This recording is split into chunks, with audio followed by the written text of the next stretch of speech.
اعوذ باللہ من الشیطان الرجیم بسم اللہ الرحمن الرحیم الحمدللہ رب العالمین وصلی اللہ علی محمد وآلہ طیبین الطاہرین المعصومین۔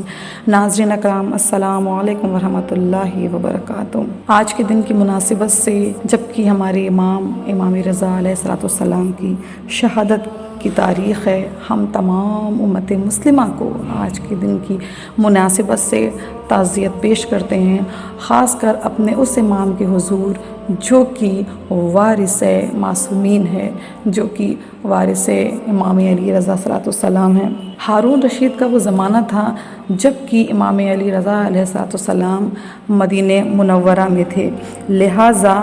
آپ نے محسوس کیا کہ اب وہ وقت قریب ہے کہ جب خراسان کی جانب میرا سفر ہے، لیکن کیونکہ آپ وارث رسول ہیں، آپ وارث علم لدنی ہیں، لہٰذا پیغمبر اسلام صلی اللہ علیہ وسلم کے فرمان کے مطابق کہ جو رسول اکرم نے فرمایا تھا کہ ابو جہل میرا ایک بال بھی باقی نہیں کر سکتا، اور گواہ رہنا کہ اگر ایسا نہ ہوا تو میں پیغمبر نہیں ہوں، انہی کی سیرت پر عمل کرتے ہوئے ہارون رشید کے اٹھائے جانے والے اقدام کو مد نظر رکھتے ہوئے امام رعوف، امام ضامن آہو نے فرمایا اگر ہارون میرا ایک بال بھی بیکا کر پائے تو گواہ رہنا کہ میں امام نہیں ہوں۔ اور وہی ہوا کہ امام کے خراسان پہنچنے سے ہی قبل اسے واصل جہنم ہونا پڑا اور وہ امام کے ساتھ کچھ نہ کر سکا۔ لیکن ہارون کی ہلاکت کے بعد امین اور مامون کے درمیان اختلاف رونما ہوئے۔ ہارون نے اپنے بعد امین کو اپنا خلیفہ مقرر کیا تھا اور امین سے یہ عہد لیا تھا کہ اس کے بعد مامون خلیفہ ہوگا، لیکن امین کی حکومت کے دوران خراسان کا ولی عہد مامون رہے گا۔ لیکن 194 ہجری میں امین کو معزول کر کے مامون نے اپنے بیٹے موسیٰ کو ولی عہد بنایا۔ اس کے بعد امین اور مامون میں خوب جنگ ہوئی اور 198 ہجری میں مامون نے امین کو قتل کر کے حکومت مکمل طور پر اپنے نام کر لی۔ غور طلب بات رہے حاضرین،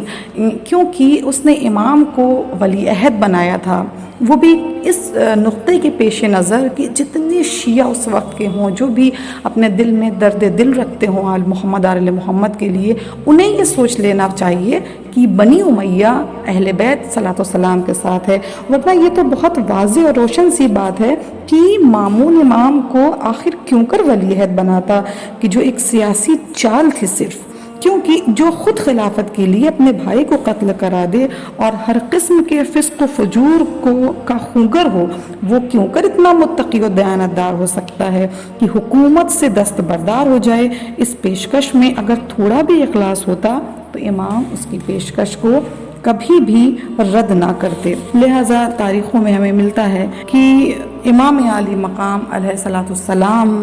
جب کہ مدینہ منورہ میں تھے، مامون نے رجا بن ابی سحاق اور یاسر خدم کو سن 201 ہجری میں مدینہ منورہ بھیجا تاکہ امام علی رضا کو خراسان لے کر آئیں۔ امام رضا مدینہ تشریف فرما تھے، قبر رسول کی مجاوری فرما رہے تھے، عبادت الہی میں زندگی گزار رہے تھے، مگر یہ قافلہ پہنچا اور لوگوں نے امام کو ولی عہدی کی دعوت دی۔ امام قبول نہیں کرنا چاہتے تھے، جو کہ جیسا کہ میں نے آپ کے سامنے عرض کیا کہ اس کی چال تھی صرف اپنی حکومت کی وسعت کو اور زیادہ بڑھانے کے لیے، اس کی حرص و حوث تھی۔ غریب الوطن امام، اسی لیے ہم امام کو غریب الغربا کہتے ہیں۔ السلام علیکم یا غریب الغربا۔ کبھی آپ نے اس جملے کا اندازہ کیا ہے حاضرین کہ آخر ہم امام کو غریب الغربا کیوں کہتے ہیں؟ اس لیے کہ جیسے 28 رجب سن 60 ہجری میں حسین نے مدینہ کو چھوڑا تھا، لیکن آپ کے ہمراہ آپ کے اہل بیت تھے، لیکن جب امام رضا مدینہ چھوڑ رہے ہیں تو آپ کے ہمراہ کوئی نہیں ہے، لیکن آپ نے مدینے کو اس شان سے چھوڑا کہ جیسے حسین نے مدینے کو چھوڑا تھا۔ گریہ وزاری کا یہ عجیب عالم تھا، ایک کوہرام برپا تھا۔ امام مدینے سے نکلے تو در و دیوار کو حسرت سے دیکھ کر فرما رہے تھے، ہاں یہ اب میرا آخری سفر ہے، اب مجھے یہاں لوٹ کر آنا نصیب نہ ہوگا۔ حضرت رضا مسجد رسول میں داخل ہوئے، اپنے جد کو الوداع کہا اور کہا کہ میں ایک ایسا غریب ہوں ہوں جسے طوس میں دفن کیا جائے گا۔ امام کو غریب الغربا اسی لیے کہتے ہیں کہ مدینہ کی جنت البقیع میں بھی 4 امام مدفون ہیں۔ امام موسیٰ کاظم بھی تنہا نہیں، امام محمد تقی بھی تنہا نہیں، امام حسین علیہ السلام 72 لشکر شہدائے کربلا کے ساتھ کربلا معلیٰ میں آرام فرما رہے ہیں، لیکن یہ غریب طوس، یہ غریب الغربا امام تنہا ہے۔ اسی لیے تو فرما رہے ہیں کہ مجھے اچھی طرح دیکھ لو، کیونکہ میں اپنے جد کے جوار سے جدا ہو رہا ہوں، اس عالم میں دنیا سے جاؤں گا کہ مجھے ہارون کی قبر کے کنارے دفن کر دیا جائے گا۔ بہرحال امام مدینے سے نکلے اور کشاں بکشاں چلتے ہوئے امام اس مقام پہ آئے جسے ہم نیشہ پور کہتے ہیں۔ آپ کو پتہ ہے جہاں امام سے ملاقات کے لیے ہزاروں کی تعداد میں لوگ موجود تھے، جہاں صرف 24,000 راوی اپنی تحریر کو لیے ہوئے موجود تھے کہ امام کوئی حدیث ارشاد فرمائیں انشاءاللہ تو ہم اسے تحریر کریں، اور ایک مرتبہ 24,000 قلم چلنا شروع ہوئے۔ شیر امام علی رضا وارث علم لدنی خطابت منبر سلونی نے اپنے محمل کا پردہ ہٹایا، اور ہٹانے کے بعد وہ حدیث جو 24,000 کم از کم 24,000 مورخین سے ہم تک پہنچی، امام نے تسلسل شروع کیا۔ میں نے اپنے بابا موسیٰ بن جعفر سے سنا ہے، میرے بابا نے اپنے بابا محمد باقر سے سنا ہے، محمد باقر نے امام زین العابدین سے، انہوں نے امام حسین سے، انہوں نے اپنے بھائی امام حسن سے، انہوں نے اپنے بابا رسول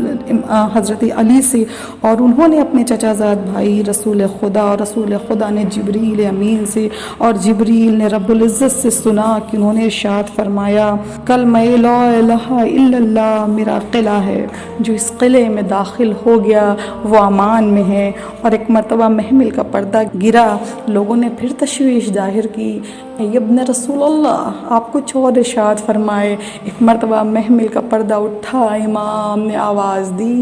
اور یاد رکھنا کہ کلمہ قلعہ لا الہ میں داخل ہونے کی شرطوں میں سے ایک شرط میں بھی ہوں، لیکن لوگوں نے امام کی اس جملے کی قدر نہ کی، امام کی قدر و منزلت کا اندازہ نہ لگایا۔ امام کو خراسان بلایا گیا، امام سے جبراً ولی عہدی کو قبول کروایا گیا، لیکن جب امام ولی عہدی قبول فرما رہے تھے تو ایک مرتبہ امام نے فرمایا کہ یاد رکھنا کہ میں نہ تو حکومتی معاملات میں کوئی حکم عدولی کروں گا، نہ ہی کسی کو میں کسی پوسٹ دوں گا، نہ ہی میں کسی کو معزول کروں گا، نہ ہی میں کسی کام کو انجام دوں گا۔ بہرحال امام سے ولی عہدی قبول کروائی گئی، لیکن کیونکہ آپ کو پتہ ہے کہ امام کا علم، امام کی جاہ و منزلت، امام کا حشم، امام کی وسعت، امام کا لوگوں میں معروف ہونا مامون کو کھٹکنے لگا، لہٰذا ملاؤن نے امام کو طلب کیا۔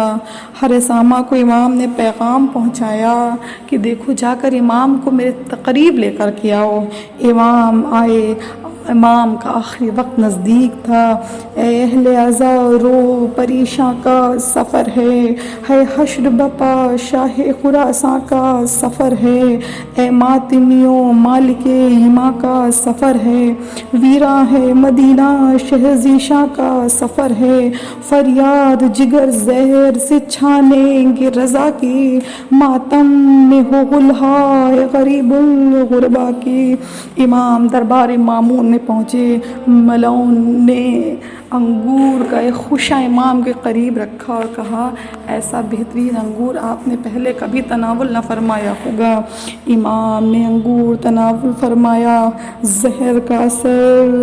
بدن میں سرایت کرنے لگا۔ امام دربار مامون سے اٹھے، ملاؤن کہتا ہے کہ آپ کہاں تشریف لیے جاتے ہیں؟ امام نے فرمایا معبود سفر میں مجھے درپیش سفر ہے، ہر ایک طرف حسرت و ہر ماں کی نظر ہے، ٹکڑے صفت سید مسموم جگر ہے باپ نہ ماں ہے نہ بہن ہے نہ پسر ہے، آسان ہو مشکل یہ دعا کون کرے گا، امداد یہاں تیرے سوا کون کرے گا۔ لیکن آپ نے وصیت کی تھی آپ کا بیٹا آیا، آپ کو غسل و کفن دیا گیا،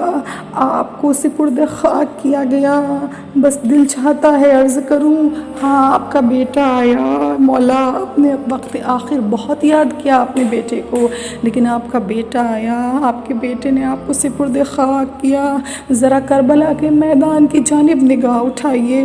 جہاں ایک ہتھکڑیوں بیڑیوں میں جکڑا ہوا بیمار ہے، جس کا بابا کربلا کی تپتی زمین پر بے یار و مددگار پڑا ہوا ہے۔ ہاں امام رضا کی ایک بہن ہے جو معصوم قم ہے کہ جب آپ کو اپنے بھائی سے ملنے کا اشتیاق ہوا تو آپ ملنے کے لیے مدینے سے خراسان کی جانب روانہ ہوئی، لیکن راستے میں آپ کو آپ کے بھائی کی خبر شہادت ملی تو آپ برداشت نہ کر سکیں اور آپ اس عالم میں اپنے بھائی سے ملے بغیر صرف شہادت کی خبر سن کر دنیا سے رخصت ہو گئیں۔ دل چاہتا ہے ہاتھوں کو جوڑ کر عرض کروں اے شہزادی قم، اے فاطمہ قم، یقیناً آپ کو اپنے بھائی سے بہت محبت تھی اور اپنے بھائی کی محبت میں آپ آئیں، لیکن ذرا کربلا کے میدان میں آئیے، تلے زینبیہ پہ زینب کھڑی ہیں، سامنے شمر حسین کے سر اطہر کو جدا کرتا ہے۔ جب بی بی فریاد کر چکی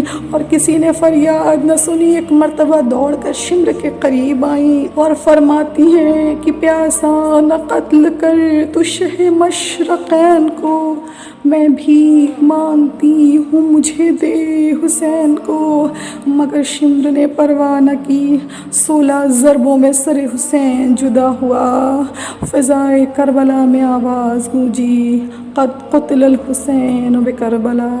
قد ذبح الحسین بکربلا، علی لعنت اللہ علی قوم الظالمین۔